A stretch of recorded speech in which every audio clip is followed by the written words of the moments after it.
the warm-up is something that's often overlooked or improperly executed when it comes to a sporting event, it comes to your daily training, or if you're just trying to minimize those nagging aches and pains and prevent injury or further injury.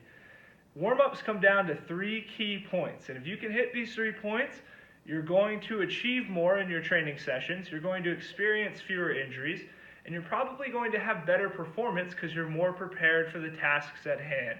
So, your effective warm-up keys start with activating the joints. That could be as simple as little wrist circles, arm circles, working your hip through a range of motion.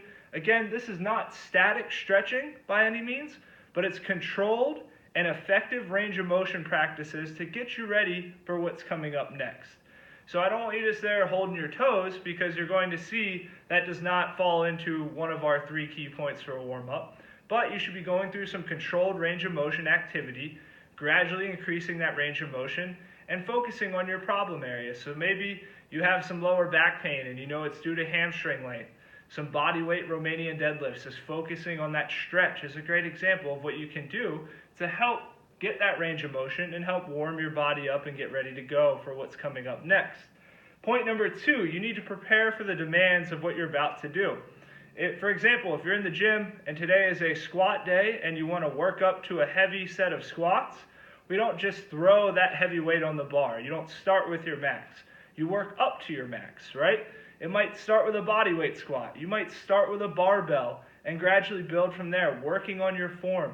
Take your time. Use the warm-up as a chance to practice proper form when there's not as much focus on the load that's being moved. Take that time to really groove that good form that's going to carry you throughout those more strenuous moments of your training. That's a great key for injury prevention. I love slowing down the warm-up enough to really focus on my mechanics. If you do that every time you're warming up, you're not going to have to spend so much time focusing on mechanics as you're getting into your actual training. And if you're doing something at a fast pace, there's not a whole lot of time to think about mechanics, right? You just got to go. So use that warm-up time, focus on what's coming up, and make sure you prepare for those demands. I always use this example with swimmers that I work with.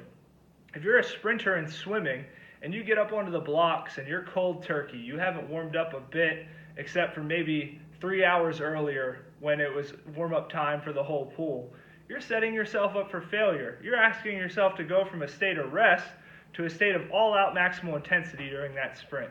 Meet yourself somewhere in the middle. Get yourself to about that halfway point, or maybe a 3/4 point, so that you're prepared for that sprint. If you look at Olympic weightlifters, for example, when they're coming out onto the platform for their actual competition lift, they've already done tons of attempts in the back room to get themselves ready for that next attempt. They're basically doing a training session in that back room, timing things to that point where they need to walk on the platform and execute a lift. Any other sport shouldn't be different. You should be building to that point that you need to be prepared and essentially get off the bus. My favorite phrase from a coach is, get off the bus, be ready to go. In a sprint event, in a power event, you don't have time to get off the bus once the gun sounds for that event. Okay, you need to be ready in that moment in time, and you do that by preparing for the demands of whatever you're about to do. Build up to it. Take that time to get there so that it's not a shock. Your body's not going into alarm when you go into this intense state of exercise. And finally, this point kind of funnels into the first 2. You want to elevate your heart rate and you want to warm the body. Warm musculature is awesome. It's elastic. It's going to have more range of motion. It's going to fire at a higher level for you. And that elevated heart rate just gets you prepared. It gets the blood flowing a little bit more. Gets more oxygen coming into the system. So you're able to perform at a higher level instead of just hoping that it's going to work out. A warm-up is a critical part of either your sport, your training, or just preventing injuries, getting rid of those aches and pains. Follow these 3 key points. Make sure you hit all 3, and you'll be in a lot better position to perform and achieve your goals at a faster rate.